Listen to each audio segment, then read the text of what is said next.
Joining us now to review some of the headlines of today's newspapers from around the world is Arise News analyst Emmanuel Efene. Good morning, Emmanuel. Good morning, Ruben. Good morning, Rufai. Good morning, Adesua. Good morning. Yes, let's start with these day newspapers. You didn't draw out Adesua's name this morning.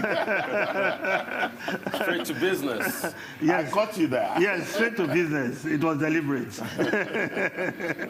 Now, the lead story, Nwodo, opposition to zoning self-serving, restructuring way forward for Nigeria, says it will be unfair to deny Southeast presidency in 2023.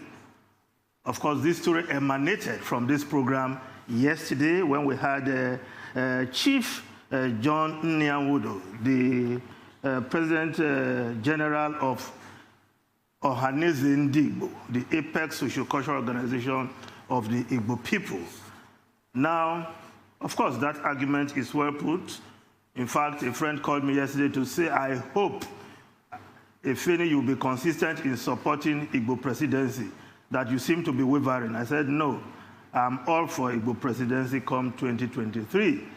For inclusivity, for fairness, but it doesn't mean that is a silver bullet that will solve all our problems. Hence, the clamor for restructuring is still very much loud across the country. But Ruben, let's go to the story above the masthead of this day.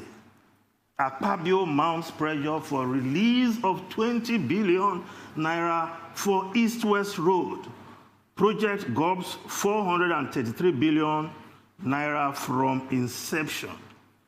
First, the story clearly states a few facts. That road was conceived by the Obasanjo administration as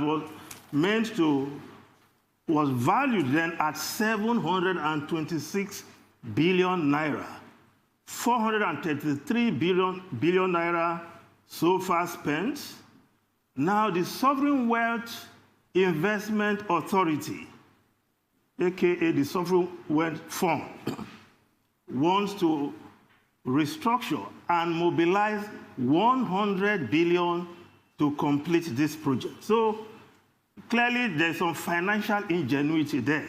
A project that was valued during the administration of Obasanjo to go up 726 billion, 433 so far spent, and Sovereign Wealth Fund is saying they can mobilize another 100 billion and the project will be completed. That is over 200 billion share of the original value. That should be attractive to any minister, but perhaps not Akpabio, according to the story. And there are 3 points of contention. One, the legacy debts. What will happen? There are debts still pending, which the ministry has to deal with, Ministry of Niger Delta. But the Sovereign Wealth Authority is saying that no, they should ring-fence those debts so that they don't appear in their books, because they have to make returns to their stakeholders. Their stakeholders being the federal government, 36 states of the Federation, and Abuja. Now, if you juxtapose that point with the other point to make it the project viable, commercially viable, that is, that project has to regenerate the money back. Now, they are suggesting, that is someone that they need to toll that road at the completion so that they can recoup the money and the stakeholders can get their money back. That is, the stakeholders and the Sovereign Wealth Fund. Again, Akpabio is not having any of that. But if you juxtapose both, you want the ministry to keep the legacy debts, you bring in 100 million, properly 80 billion rather, because out of the 100 billion, the Sovereign Wealth Fund will mobilize 80 billion, while the 20 billion earmarked in the budget for the ministry will come in to make it 100 billion. Now you want to spend 100 billion, complete the project, ministry keep the debt, but you will be the one taking the toll as a result of the commercial viability you have canvassed. Because, of course, commercial viability acceptable, because that is the arrangement for the second Niger Bridge, the Lagos-Ibadan Expressway, as well as the Abuja-Kano highway.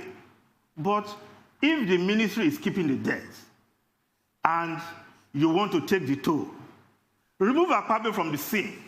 If President Buhari is to accede to the clamor given the development in the Niger Delta Ministry and the NDDC, will any other minister accept that you keep the debt while the Sovereign Wealth Fund will toll the road, appoint the company, and be collecting the toll?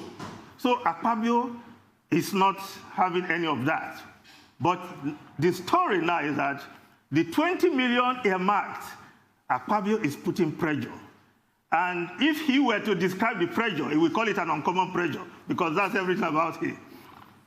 Efeni, yes. Well, in this particular case, let me speak like Rufai. Rufai always quotes... Rufai is here to speak for himself. Speak for yourself, Rufai. No, I know. Speak for yourself. I know where I'm going.